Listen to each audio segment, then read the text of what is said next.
Assalamualaikum students. So in this video we will discuss periodic arrangement and electronic configuration, topic 1.6 and 1.7, which is periodicity of properties. So सबसे पहले हम बात करते हैं periodic arrangement की. Periodic arrangement and electronic configuration. So the periodic table is systematic and it's arranged according to atomic number and electronic configuration. सबसे पहले समझते हैं कि पीरियोडिक टेबल रैंडम नहीं होता, ये बहुत सिस्टमैटिक होता है एंड इसका बेस होता है एटॉमिक नंबर और इलेक्ट्रॉनिक कॉन्फ़िगरेशन। एटॉमिक नंबर बताता है न्यूक्लियस में कितने प्रोटॉन्स हैं एंड न्यूक्लियस में कितने प्रोटॉन्स हैं, और इलेक्ट्रॉनिक कॉन्फ़िगरेशन बताता है कि इलेक्ट्रॉन्स कैसे डिफरेंट शेल्स और सब शेल्स में डिवाइडेड हैं, कैसे डिफरेंट शेल्स और सब शेल में प्लेस्ड हैं। तो ये दोनों मिलकर हमें एलिमेंट की मल्टीपल फिजिकल और केमिकल प्रॉपर्टीज के बारे में बताते हैं, जैसे कि एटॉमिक साइज, रिएक्टिविटी और किस टाइप का एलिमेंट है, जैसे कि मेटल है, नॉन मेटल है वगैरह।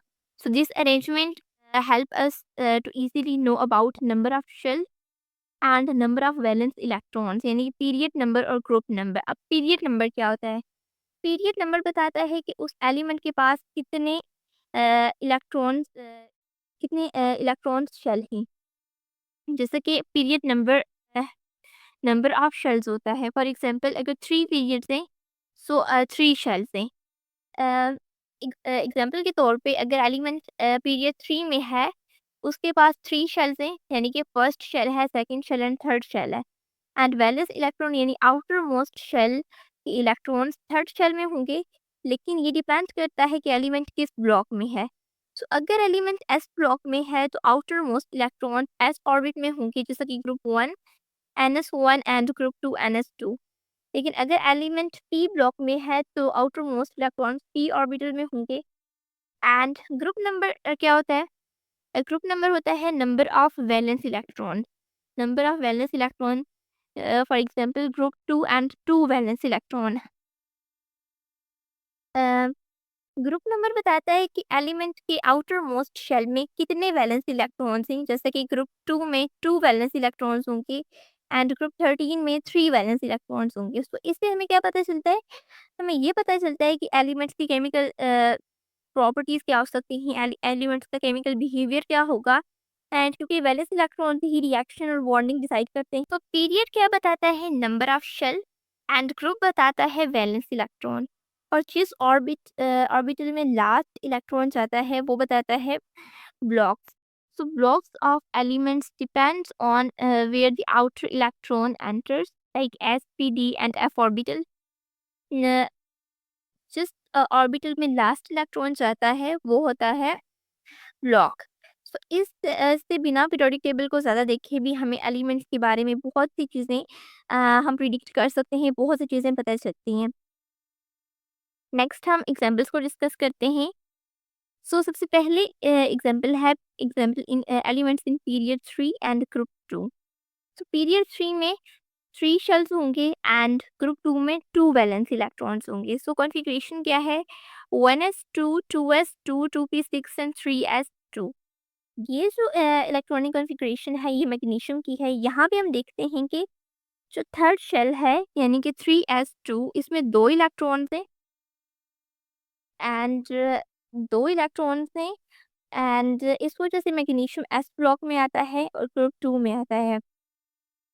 नेक्स्ट एग्जांपल को देखते हैं। Elements in period 3 and group 13। सो इसमें क्या है, 3 पीरियड्स है तो 3 शेल्स होंगे एंड 3 वैलेंस इलेक्ट्रॉन्स होंगे। सो कॉन्फ़िगरेशन क्या है? 1s2 2s2 2p6 3s2 and 3p1। सो ये किस एलिमेंट की इलेक्ट्रॉनिक कॉन्फ़िगरेशन है? ये एल्यूमिनियम की इलेक्ट्रॉनिक कॉन्फ़िगरेशन है। सो एल्यूमिनियम का इलेक्ट्रॉनिक कॉन्फ़िगरेशन है ये। इससे पता चलता है कि जो लास्ट इलेक्ट्रॉन है वो 3p ऑर्बिटल में है, तो ये p ब्लॉक एलिमेंट है। लास्ट इलेक्ट्रॉन 3p ऑर्बिटल में है तो ये p ब्लॉक एलिमेंट है। ये एग्जांपल्स क्लियरली बताते हैं कि पीरियड और ग्रुप को यूज़ करके हम इलेक्ट्रॉनिक कॉन्फ़िगरेशन आसानी से लिख सकते हैं and show how periods and groups directly guided us to write electronic configuration and identity of element. ये हमें बताते हैं कि हम पीरियड्स और ग्रुप्स को यूज़ करते हुए इलेक्ट्रॉनिक कॉन्फ़िगरेशन को लिख सकते हैं एंड उस एलिमेंट की आइडेंटिटी बता सकते हैं। बिना पूरा पीरियोडिक टेबल बार बार देखे हम इलेक्ट्रॉनिक कॉन्फ़िगरेशन फाइंड आउट कर सकते हैं। नेक्स्ट कुछ क्वेश्चन थे। जैसे तो क्वेश्चन नंबर 1 है, why are elements of group 1 and group 2 are called s block element? Because their last electron goes into the s orbital, ns1 and group 2 ns2। ऐसा क्यों होता है कि उनका लास्ट इलेक्ट्रॉन एस ऑर्बिटल में जाता है। ग्रुप 1 का कॉन्फ़िगरेशन होता है ns1।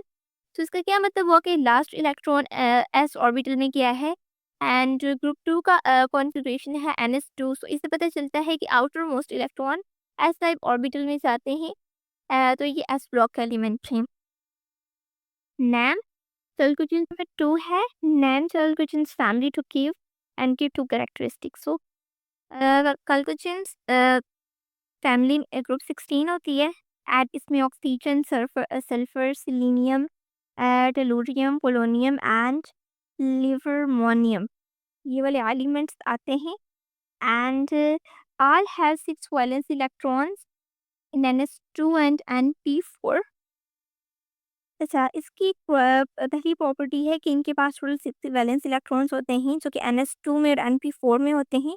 And second, they usually form -2 ions and reactive, specially oxygen and sulphur. ये अक्सर नेगेटिव 2 आयंस बनाते हैं, यानी कि एनाइन बनाते हैं, गैन करते हैं इलेक्ट्रॉन्स को। स्पेशली ऑक्सीजन और सल्फर बहुत ज़्यादा रिएक्टिव होते हैं, हाई रिएक्टिविटी शो करते हैं। Next, group element X belong to the group 14 and period 2.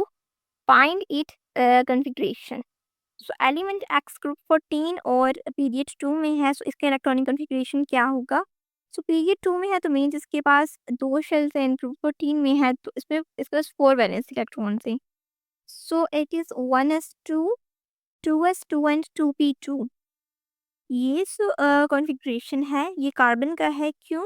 क्योंकि लास्ट इलेक्ट्रॉन 2p ऑर्बिटल में है तो ये p ब्लॉक का एलिमेंट है। लास्ट इलेक्ट्रॉन p ऑर्बिटल में है तो ये p ब्लॉक एलिमेंट है, ये कार्बन है। क्वेश्चन नंबर 4 है, predict configuration of period 4 and group 17 element. So group 17 में 7 वैलेंस इलेक्ट्रॉन्स होते हैं एंड पीरियड 4 है तो यानी कि 4 शेल्स यूज़ हो रहे हैं। सो वैलेंस इलेक्ट्रॉन्स होते हैं 7 एंड शेल्स होते हैं 4।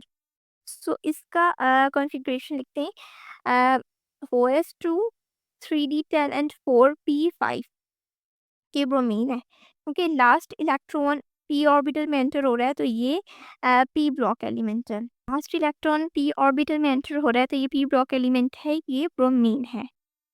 And next, periodicity of property.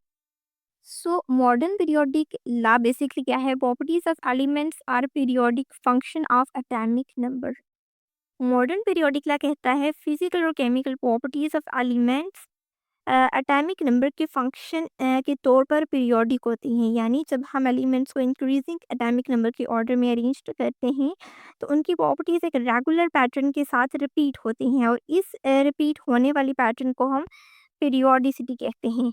When arranged by atomic number, properties repeat in a regular pattern, and this repetition is called periodicity। यानी कि जब हम अरेंज करते हैं एलिमेंट्स को atomic number, increasing atomic number order से, जब हम एलिमेंट्स को अरेंज करते हैं इंक्रीजिंग एटॉमिक नंबर के ऑर्डर से तो उनकी प्रॉपर्टीज़ एक रेगुलर पैटर्न के साथ रिपीट होते हैं एंड इस रिपीट होने वाले पैटर्न को हम पीरियोडिसिटी कहते हैं। सो नेक्स्ट हम डिस्कस करते हैं एटॉमिक रेडियस को। एटॉमिक रेडियस की डेफिनेशन क्या है? Half the distance between nuclei of two bonded identical atoms. Atomic radius वो होता है जो दो आइडेंटिकल एटम के न्यूक्लियाई के बीच का डिस्टेंस का आधा होता है, यानी कि हाफ होता है जो बॉन्डेड होते हैं। सो नेक्स्ट हम फैक्टर्स को डिस्कस करते हैं। कौन से फैक्टर्स अफेक्ट करते हैं एटॉमिक रेडियस को? So first one is number of shell. More shell is equal to bigger size. Okay, जब शेल ज़्यादा होते हैं तो इलेक्ट्रॉन क्लाउड भी ज़्यादा हो जाता है। इलेक्ट्रॉन क्लाउड आउटर तक फैलता है। जो एटॉमिक का साइज़ बड़ा हो जाता है। तो अगर शेल ज़्यादा होंगे तो एटम का साइज़ बड़ा होगा। Nuclear charge, more protons pull electron closer and as a result smaller size. Effective nuclear charge, जब न्यूक्लियर चार्ज यानी कि प्रोटॉन्स की अमाउंट ज़्यादा होती है तो न्यूक्लियस इलेक्ट्रॉन्स को ज़्यादा स्ट्रांगली अट्रैक्ट करता है, जिससे एटॉमिक साइज छोटा होता है। And the third one is shielding effect. Inner electron block nuclear pull and as a result increase size. Inner electrons outer electrons पर न्यूक्लियस की पुल कम कर देते हैं। अच्छा, ये इसलिए होता है कि इनर इलेक्ट्रॉन्स न्यूक्लियस और आउटर इलेक्ट्रॉन्स के बीच बैरियर बन जाते हैं। तो आउटर इलेक्ट्रॉन्स कम स्ट्रांगली अट्रैक्ट होते हैं, जिससे रेडियस बढ़ता है। सो यानी एटॉमिक रेडियस में एक बैलेंस होता है। शेल्स बड़े हों यानी कि जो साइज़ बढ़ाते हैं, लेकिन न्यूक्लियर चार्ज भी बढ़ता है जो साइज़ डिक्रीज़ करता है, साइज़ कम करता है। एंड पीरियड्स और ग्रुप्स के ट्रेंड इस इंटरेक्शन को रिफ्लेक्ट करते हैं। नेक्स्ट ट्रेंड को डिस्कस करते हैं। Across the period, radius decreases and nuclear charge increases and electrons pull closer. So क्या होता है across the period left to right, यानी कि atomic size decrease होता है left to right. अच्छा, atomic radius decrease होता है। So क्या होता है कि जैसे एटॉमिक नंबर इंक्रीज होता है, एटॉमिक नंबर बढ़ता है, प्रोटॉन्स की अमाउंट न्यूक्लियस में बढ़ती है, न्यूक्लियर चार्ज ज़्यादा होता है, लेकिन इलेक्ट्रॉन्स उसी सेम शेल में ऐड होते जाते हैं। सो इसी न्यूक्लियस का पुल इलेक्ट्रॉन्स पर ज़्यादा स्ट्रॉन्ग हो जाता है और वो इलेक्ट्रॉन्स को न्यूक्लियस के करीब कर देता है, जिससे एटम का साइज छोटा होता है। So across the period atomic radius decrease होता है and down the group atomic radius increase होता है। New shell is added to each step. अच्छा, एटॉमिक रेडियस इंक्रीज कैसे होता है? डाउन द ग्रुप, हर स्टेप पे एक नया इलेक्ट्रॉन शेल ऐड होता है, यानी कि न्यू शेल इलेक्ट्रॉन क्लाउड को अ, और बाहर फैला देता है। सो इससे क्या होता है कि साइज बढ़ता है, और चाहे न्यूक्लियर चार्ज भी थोड़ा बड़ा होता है, लेकिन शील्डिंग इफेक्ट भी ज़्यादा हो जाता है। So down the group atomic radius increase होता है।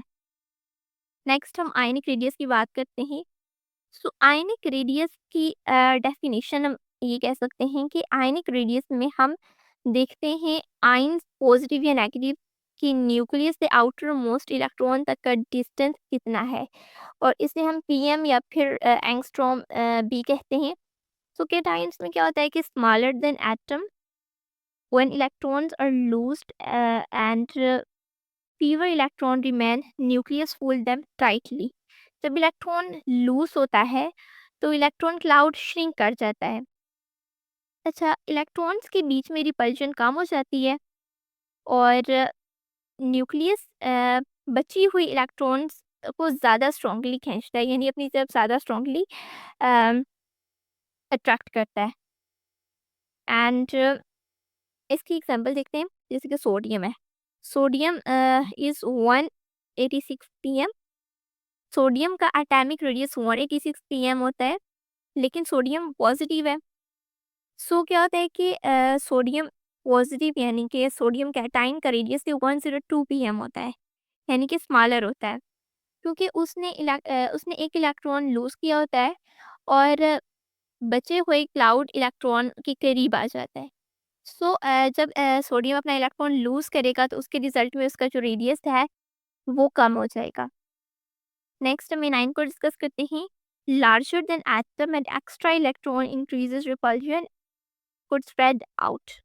सो एनाइन के केस में क्या होता है कि एनाइन में एटम एक्स्ट्रा इलेक्ट्रॉन गेन कर लेता है एंड एनाइन न्यूट्रल एटम से बड़े होते हैं। सो एक्स्ट्रा इलेक्ट्रॉन से इलेक्ट्रॉन इलेक्ट्रॉन रिपल्शन बढ़ती है, इंक्रीज होती है, जिससे क्लाउड एक्सपैंड होता है। सो इसकी एग्जांपल देखते हैं क्लोरीन एटम की। क्लोरीन एटम का आयनिक रेडियस 99 पीएम है, लेकिन जब क्लोरीन एक इलेक्ट्रॉन गेन कर लेता है तो ये 181 पीएम में चेंज होता है, यानी कि लार्जर हो जाता है।